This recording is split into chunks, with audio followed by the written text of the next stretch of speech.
So thanks everybody for joining us with today's roundtable.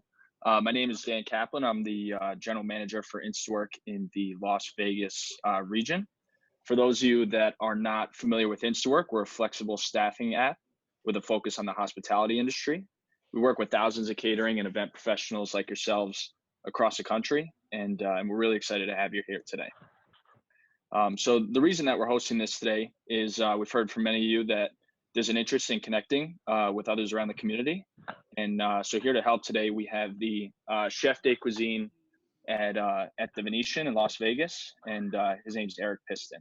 And we're very fortunate and thankful for him to join us today. So he's one of the most outgoing, friendliest people that I've come across in the industry, and I think will have terrific insights in what we're looking at here with COVID-19. So I can give a little intro to Eric, and then we can move forward. So Eric has over 20 years of culinary experience in the Las Vegas region alone. He spent several years at Caesars and is currently the Chef de Cuisine at the second largest hotel in the world, which is the Venetian Resort Complex in Las Vegas. The complex includes the Sands Expo Convention Center, the Palazzo Hotel, and the Venetian Hotel. Eric served a wide array of patrons ranging from convention attendees to thousands of internal employees actually on the Venetian property. So welcome all, and I'll give the floor to Eric to get started. Hello, everybody. Good morning, good afternoon, depending on where you're at. My name is Eric Piston. I'm the Chef de Cuisine at the Venetian Hotel. We have roughly 8,500 employees. Obviously, right now we're not open. We have actually about 500 people on property right now, mainly IT, security, some food and beverage people, some housekeeping, just to kind of upkeep of property and obviously security and that kind of thing. We are scheduled, quote, opening June 1st. Don't know how feasible that date is or how realistic. That is our game plan as of right now. According to our plan, we would bring back roughly 30% of the workforce from anywhere from 10 to 14 days before opening to kind of get reorganized, sanitize the rooms, equipment, public areas, and slot machines, tables, chips, that kind of stuff. That is the game plan as of right now. All the 8,500 employees are being paid 32 hours per week from the hotel, and that went into effect on March 17th. So everybody's still getting their 32 hours, plus you can use 8 hours of vacation to make a full week up. The hotel is also you're still accruing vacation while this is all going on too. So in terms of a unemployment aspect from our property, we haven't really had that yet, obviously. They are paying us until May 17th, at which point they will make another determination of whether to continue paying or when they call the 30% back. We're not quite sure how that works out though, but that's pretty much as much as we have a game plan from our end of it on that side, especially from food and beverage. Great. So we have a series of questions that we can run through. And one thing I forgot to mention is I want to keep today's session interactive. So thank you to all who submitted questions, and we can get to them after our series of questions that we have, and then we can also open the floor. So if anybody has very specific things they want to go over, I know people submitted questions around like buffets, food service, hosting events. I want to keep today very interactive and beneficial for all. So we will get that going in a little bit. The first question for you, Eric, is in terms of for large gatherings moving forward. I mean, what are some of the top questions and concerns that you're hearing? One of the things so each casino or gaming that wants to reopen has to submit a detailed opening plan to the Nevada Gaming Commission within 7 days of their opening. Our biggest thing is obviously banquets. So there will be no more types of, whether it be for 500, 1,500, 5,000, no more self-service buffets in like a banquet. Everything has to be plated. Everything that is self-serve, breakouts with donuts, light snacks, coffee, tea, sodas, all have to be hand passed by a server. So nobody can just go up and kind of, touch every bottle of soda or, grab 20 coffee cups, that kind of thing. Everything will have to be, for the time being right now, is manned by for lack of a better term, man-made, self-made station. So there'll be a waiter back there handing out individual portions per person.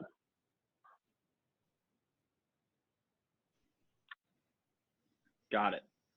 So that goes over some of the kind of safety standards that we're looking at.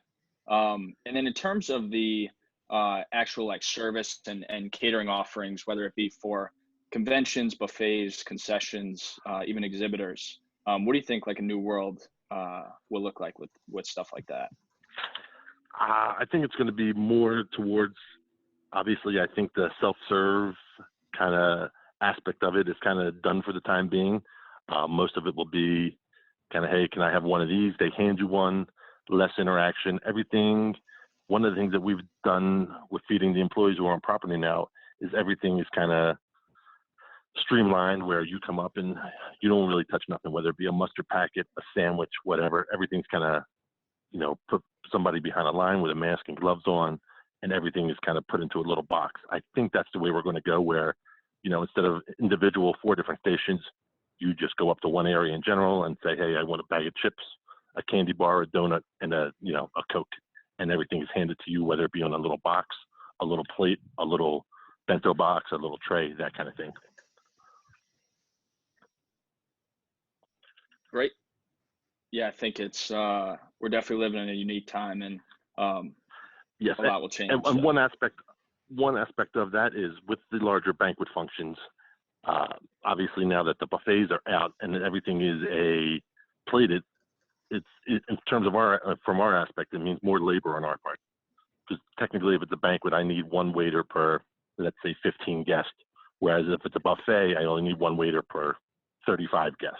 So it'll be an increase in labor on our end to man all these stations now that were self-serve before. So that's something that we're going to have to look at as well. How do we use our labor? Do we consolidate 2 stations together? Do we make it one waiter per 15 or 20 people now instead of 1 per 10, that kind of thing. Wow. Yeah, I mean, that goes right hand in hand with our next segment in terms of staffing. In terms of like staffing protocols, I know you just went over, people will likely be doing the type of work they're doing will be much different, but any like big insights that from the conversations that you're having?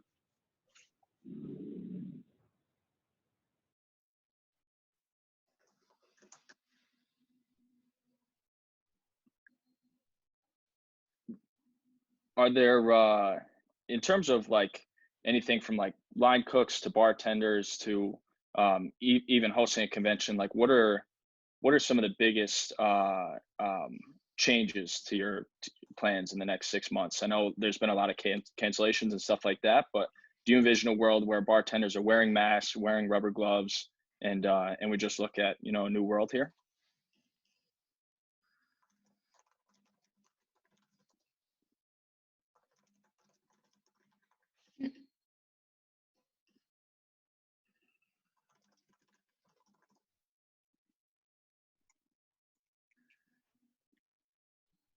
Hold on one moment, folks. I think we're having a bit of technical difficulties.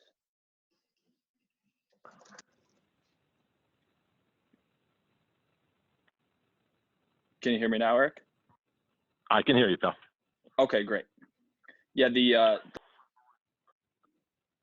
sorry, I'm not sure what happened, but the last question was just like in terms of bartenders, cooks, just like both back of house and front of house. Do you envision a world where people are wearing masks or wearing rubber gloves, and how do you think that impacts like the guests and attendees moving forward? Yeah, I think at least until the end of the year, possibly springtime, we're looking at that. I know they allow the dealers to wear gloves, masks. They also put up plexi shield partitions for gaming tables. We have built some for our employee dining rooms. So that will be an area that will be before the employees would come up. It's buffet style where there's 13 hot items. They'd be able to go whatever they want to do, eat all 13 hot foods they could. Now it's going to be more of a cafeteria style where I take the plate, there'll be people actually manning the station, and they'll be, okay, would you like a piece of chicken? Would you like this? Handing them back their plate, off they go. So in that regards, we would actually we did this 2 weeks before the March 17th shutdown, where we had 4 people on each side, just kind of, handing out the food like cafeteria style. So that, I think, is something that we're going to go back to. Obviously, we're not going to go back to our employee dining rooms, one seat's 400, one seat 600, because of the closeness. So we are actually looking to go into the ballroom. We have giant ballrooms where we actually set, let's say, 200 rounds of 4, no more than 4 to a table, 4 hot food stations or cold food. And once again, they just come up, tell us what they want. They either get a boxed lunch or they can get, hot food served onto their plate for them. Great. Yeah, that's like we were talking about, a whole new world here. Yes. And like I said, we did implement a little bit before the close down for the 2 weeks. So we have a little bit of experience, what our challenges were with it when we did it that way. But for the most part, it ran pretty smooth, to be honest with you. Great. Awesome. Yeah, we have 2 more questions here, and then we kind of open up to some of the submitted questions that people had. Okay. So the first one is, where do you see the silver linings in all of this, and where do you find your inspiration? It can be a very difficult time, especially in the hospitality industry, with so many events canceled, catering dying down, and all this. So, kind of, what are some of the biggest inspirations that you have, and what are you looking forward to? I think pretty much, a lot of the culinary team that I've spoken with, it's kind of a challenge, obviously unprecedented. We're all going to kind of go in this brand new, kind of nobody knows what to expect. So I think from that, we have in the past, like I said, in our hotel in the past 6 to 8 months, we have proposed some ideas, something like this, a self-serve station, just as in our view, just a way to cut down food costs. So now if somebody's serving, I'm going to give them 1 piece of chicken instead of them being able to take 3 pieces by themselves. So we're hoping in a roundabout way that this kind of, maybe we look at the food cost and say, okay, this works, this doesn't work, or, in our aspect, we also have to quote unquote train the employees because they're used to being able to go up there and take whatever they want. So now cafeteria style, we're just giving them portions of that. So it's going to be a learning experience for them too. But like I said, we have been working on this for about a year in terms of serving bowls, concept menus, so that, like I said, it's less food or proteins that we were actually producing. So when we did it originally, we looked at our proteins were kind of reducing by about maybe 300 to 400 pounds per day, just by us serving them instead of them helping themselves. Great. That's the kind of guide into this area that makes a lot of sense. Yeah. So there are some, I don't want to say positive things that could come out of it, but maybe some financial, things that we can look at that, maybe weren't on the radar before that now have kind of come to light a little bit. Terrific. And then I have one last one here, and then we can kind of open up to the audience, and people can unmute if they have questions. So our last one here is, we have people from all over the nation on here, anywhere from Walt Disney World in Florida all the way out to California.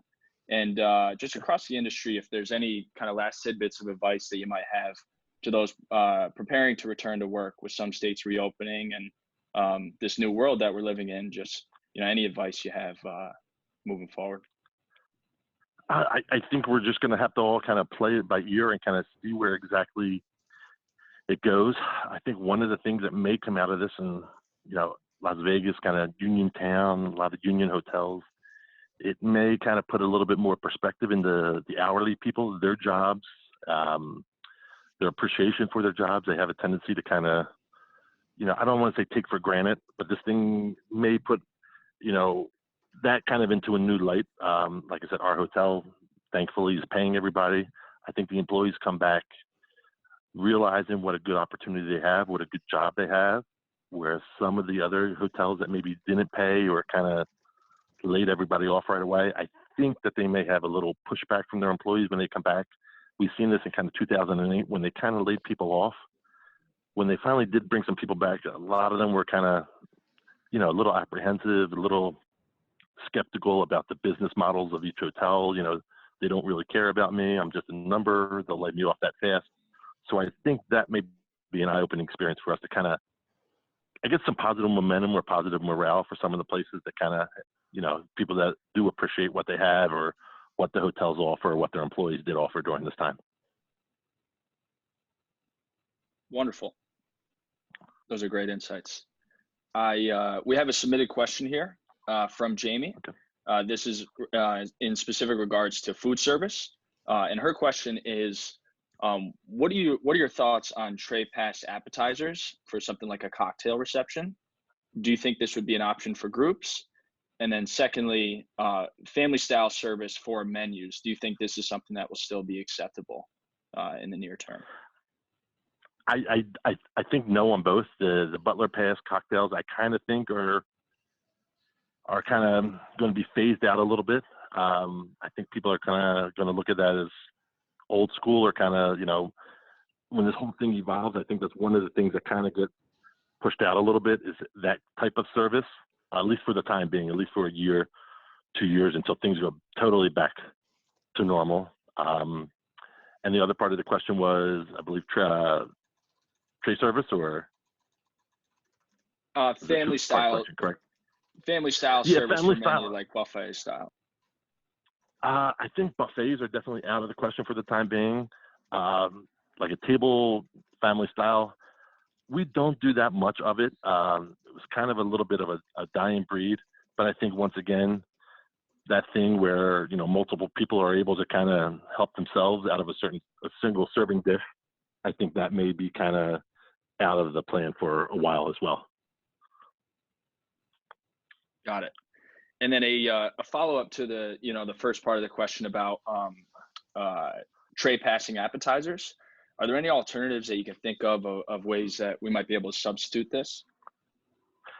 When we have guests or clients that really don't want a butler pass, but they want small appetizers, we usually actually set up stations, whether it be a seafood or an ice station, some kind of pass canapes or tureens plated, and we actually man the station. So the person will come up and they'll get the full effect of whether it be an ice piece, a design, some type of structure that we built, and they say, okay, I'll have one. And we just so we take the little tray off, whether it be the shelf or whatever, and we hand it to them. So they still have that, appetizer feel to it, but it has a little bit of service to it, instead of just, them reaching up on a tray and grabbing, the toothpick or what have you.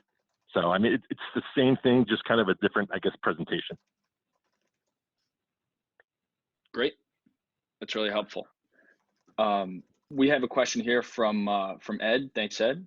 How do you plan on doing water stations in places that people may have previously served themselves with cups? Will it all be bottled from now on, or do you think it'll be handed out by staff? Kind of what does that new world look like? Right now, our plan is to do bottled water service and actually man the person. So we have carts that are specially built that we can wheel them wherever we want, by an exit door, an entrance door, when the meeting starts, when it ends. And what we would do is where we would just actually hand the bottles out per person, instead of a water station where you self-serve, with little individual cups or anything like that. This way, you don't have everybody touching a water spout or touching the cups or everything like that. So for the foreseeable future, it's going to be individual bottled water for that kind of aspect. I think a convention or something where they have water stations around the perimeter of the building or in the ballroom, I think those will be on the back burner for a while. Great. Yeah, that makes a lot of sense. I want to tell people, feel free to unmute yourselves. I know some of you have submitted questions, so now would be a great time if you have any additional ideas that you'd like to bounce off. We have a few more that were submitted, but I think this would be a good opportunity to open the floor if anybody has any.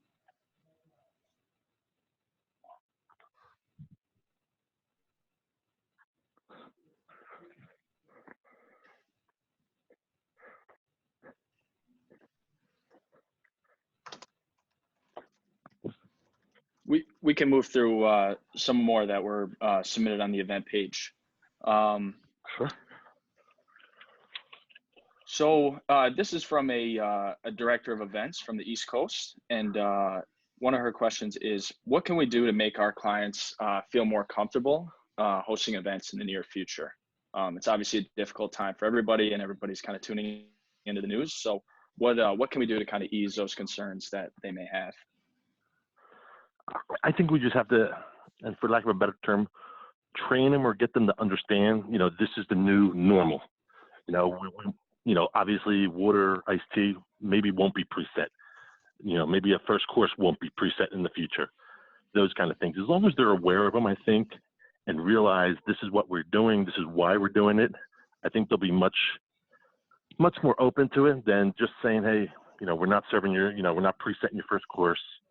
Just don't catch them by surprise. As long as they know what's coming and what they can expect, and this is why we're doing it, I think that will kind of solve a lot of issues that we may have. Where people in the past, hey, this is always how it's been done. They have to kind of understand, okay, we understand that, but this is kind of the new normal. This is the new, for banquet service, this is the new standard until things go back to normal, which at that point, I don't know if they will go back to the way they were before or some kind of semblance of it.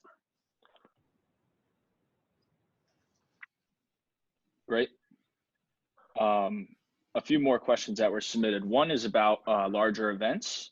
How do you see sports events being seated, whether it be, UFC in Las Vegas at the T-Mobile Arena or a football game in a stadium? It's obviously something that a lot of people enjoyed attending in the past. And, what does that new world look like?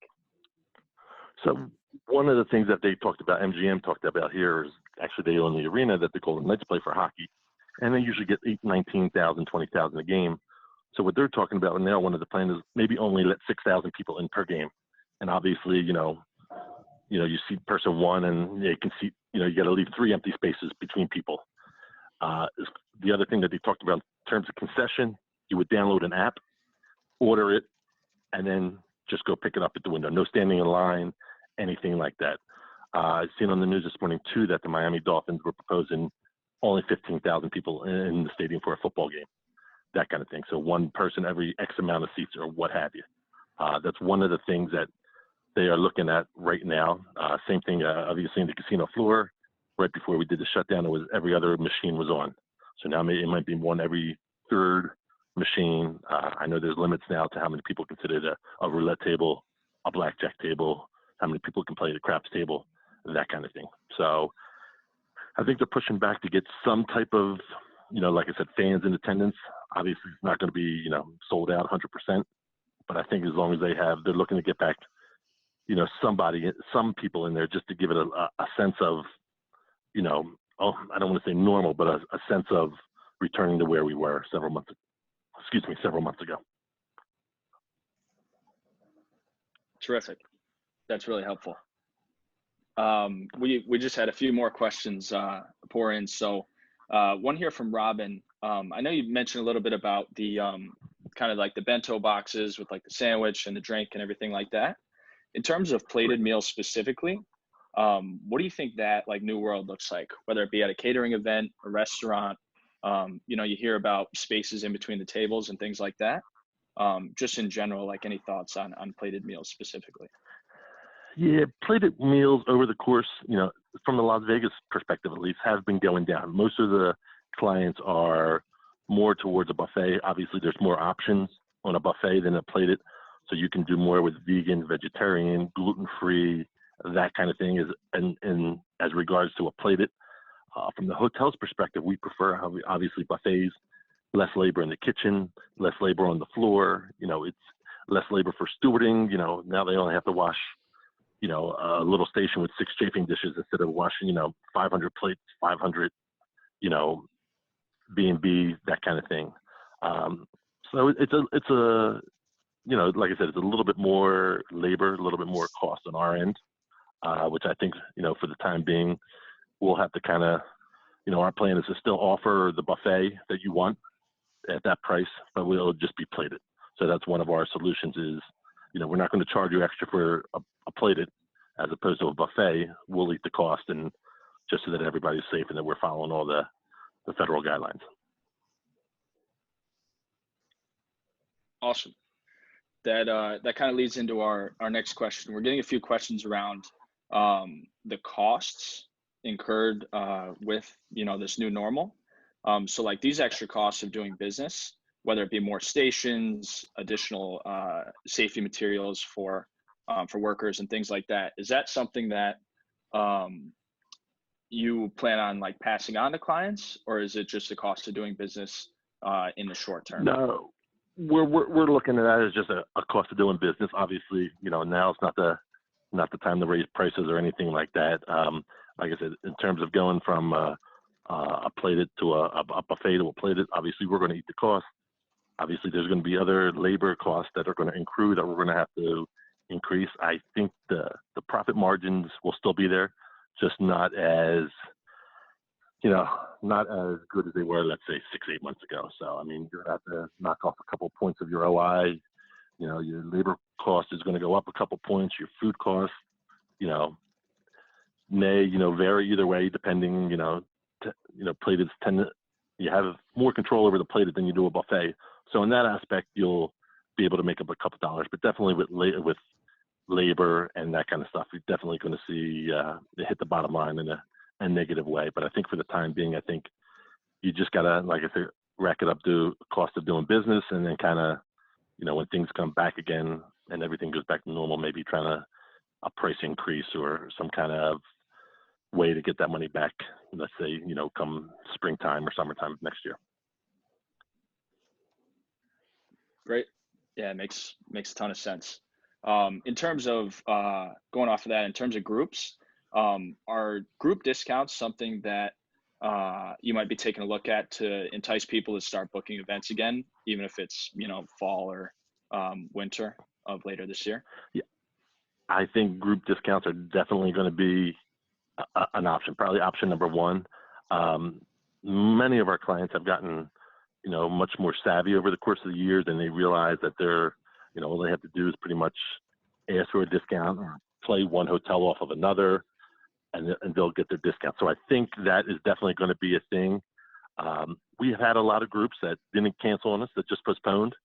So we're pretty, as of right now, a lot of our ballroom space is booked from September, October, all the way up until Thanksgiving, with groups that kind of just redid their events. Now, whether, come September, are they still comfortable having the event for 4,000 people?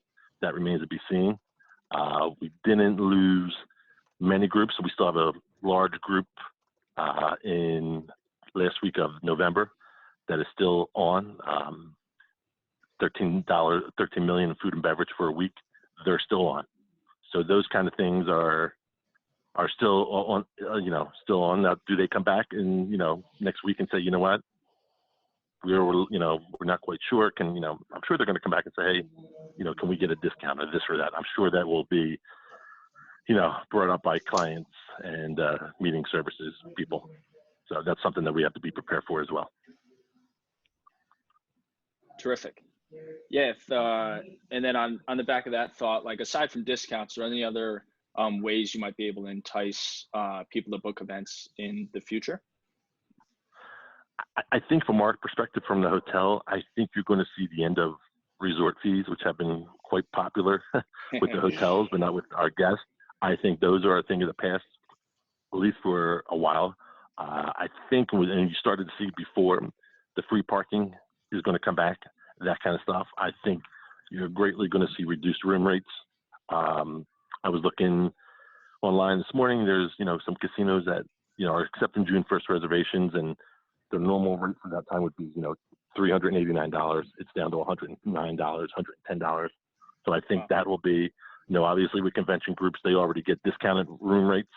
So I think that would even be further an enticement for them is, look, you paid X amount for your room last year, you're going to pay X amount minus, $100. So I think that's, and plus one of the other things that we looked at is when things kind of do go back to opening or semi-normal, airfare is going to be relatively cheap for a good time. So we think that's going to increase and drive business, give people a little bit more disposable money, whether it be on gambling, on shows, on food and beverage. So that's one thing that may work in our advantage that way. We think they're still going to spend the same amount, but they're just never going to spend it in the same capacity that they did before. One of the big things out here is the nightclubs. They kind of, were slowly trending downward a little bit, and now they're on life support because now, there's nobody really going to go to some place where 800, 1,000 people are packed in kind of shoulder to shoulder in a nightclub for 6 hours. So those outlets or those venues are going to have to look at how they're going to survive or what they're going to do in that event. Sure. Definitely. Yeah. In relation back to like plated meals and actual food service, in terms of the actual setup, is there a plan to have like a team of food service who are actually doing the service, albeit like could be at stations or whatever makes the most sense, and then another crew? Go ahead. No, that would be kind of what we looked at as doing. Obviously, the servers, the banquet servers. We have different various, A list, B list, C list. We have, depending on how big the party is, how many people we call in. But I think we're definitely going to have to dip into our pool a little bit more than we had in the past, obviously, to, like I said, if the event needs 100 waiters in years past, it's probably going to need 130, 140 now. So we're going to go all the way down our seniority list and call in those other 30, 40 people just to accommodate the self-service stations or the plated meals or that kind of thing. Yeah. I think like a big component of this too is like making sure that guests see that everything's like being sanitized. So like finding that balance between like seeing the people actually cleaning the plates and cleaning the counters and cleaning each station, and making them comfortable with situations. And that was one of the things that we did leading up to the closure on the 17th, where those maybe from like March 3rd to the 17th, we had brought extra people in from unit staff, and they were just there. We called them sanitizers. So they would go around and clean, wipe, kind of similar to what you see at Walmart, the guy wiping down the cart before he hands it to you.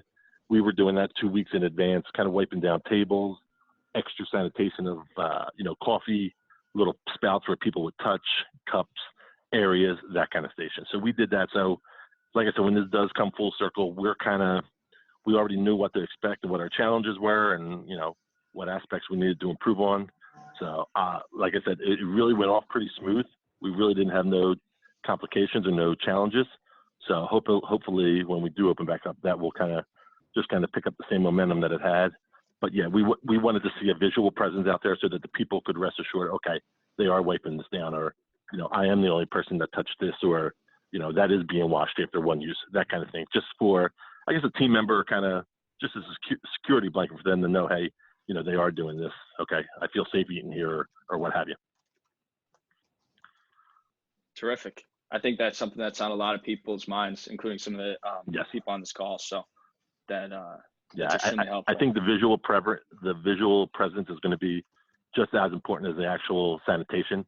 I know the hotel is actually going to have people once again, we'll call them sanitizer, just wiping down at the escalator. There's going to be a person at the bottom of the escalator just keep on wiping down the handrails nonstop for 8 hours, just so that the people, okay, there's somebody there cleaning this. This is safe. I can touch this, that kind of thing to, give them that peace of mind, or that, okay, this is good. I can use this, or I feel comfortable here. Awesome. Yeah, that's great. I have one more question that was written in, but I also want to open the floor. Feel free to use the chat function to submit any last questions that you may have for myself or Eric before we wrap up today. So I just want to open up that last route. But the final question I have as of right now is, in terms of like coffee breaks, we talked a little bit about water stations and how we'll kind of make this transition over to bottled water. How do you envision actual coffee stations in terms of like the ratio of guests that you would have for each individual station that you would typically put out? Yeah, I think for like a regular coffee break for a breakout room, we may go one waiter per 50 people. I think that may be, you may go two to 50 people now. And like, instead of the coffee being on one side of the table and let's say whatever the snack food, the breakout food is on the other side, I think they're going to be more consolidated into one shorter area. So instead of maybe 16 feet of, breakout space or a table, it may be down to 10 feet and two waiters there, so that, one-stop shop. And like I said, when you come up, I give you everything that you need in one interaction with the waiter. Instead of you having the three little different areas, whether it be a donut, a chip station, and a coffee. Now you just go up and everything is kind of set there in one area in front of you. So whether it be some kind of design that we make or some kind of thing that we build so that it's like I said, a one-stop shopping area instead of that long drawn out kind of 3 6-foot tables butted up against each other. I think it's more compact, and like I said, the guest comes up there. But like I said, in terms of a food and beverage area, this is going to instead of the person coming up and taking 3 donuts, now that I'm handing it to them, they're only going to take 1.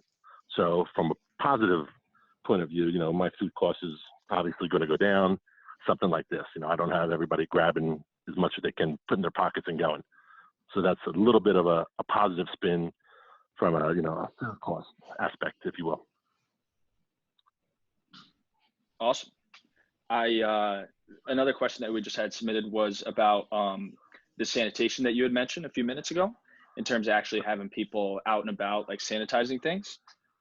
When you would typically order staff, like whether it be servers, bartenders, cooks, do you envision a world where like you would also be ordering cleaners and sanitizers?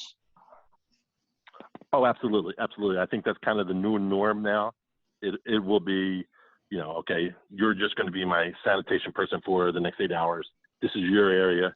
I need you to wipe down every time somebody gets up. I need you to, wipe it down, that kind of thing. I think that's kind of the new norm, for front of the house and back of house. And like I said, in our area, it's going to go everywhere from escalators, elevators, table games, employee cafeterias, restrooms. We actually had specialized sanitizer people in each restroom at all times. So they were there changing towels, wiping up water, mopping, wiping down handles, everything like that. So I do think that's the new norm. And like I said, I think that's going to be an area heavy emphasis when they do reopen. Awesome. That's great. So those are all the questions we had submitted. I want to give it like another 20 or 30 seconds. If anybody wants to go off of mute and ask any last minute questions for Eric before we wrap up, please feel free. So I'll give it 20 or 30 seconds right now.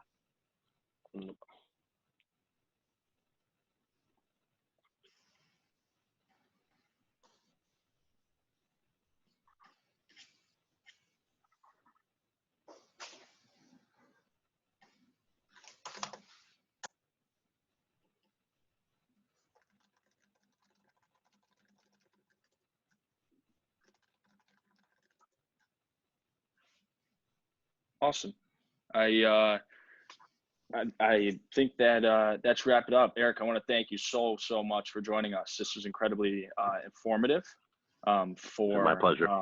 For both us at InstaWork and a lot of people that joined us today. I even just got some comments in that this was immensely helpful for Convention Center and Stadium that one of our members is operating in Houston, Texas. So national footprint this call reached, and you were just incredibly valuable today, and we cannot thank you enough. I appreciate it. Like I said, we're all going to get through this. Like I said, 2008 was a bumpy road, but I think a lot of establishments, particularly food and beverage, came back stronger than ever. Came back, a little bit eyes wide open kind of experience, and realized where they could kind of, make more money or better customer service. And I think the same thing will happen with this. It's going to be an eye-opening experience, and people are going to look back and say, hey, why didn't we do this before? Or I didn't realize, but this is actually helping me more, more than it's hurting me. So I think a lot of positives will come out of it in the long run.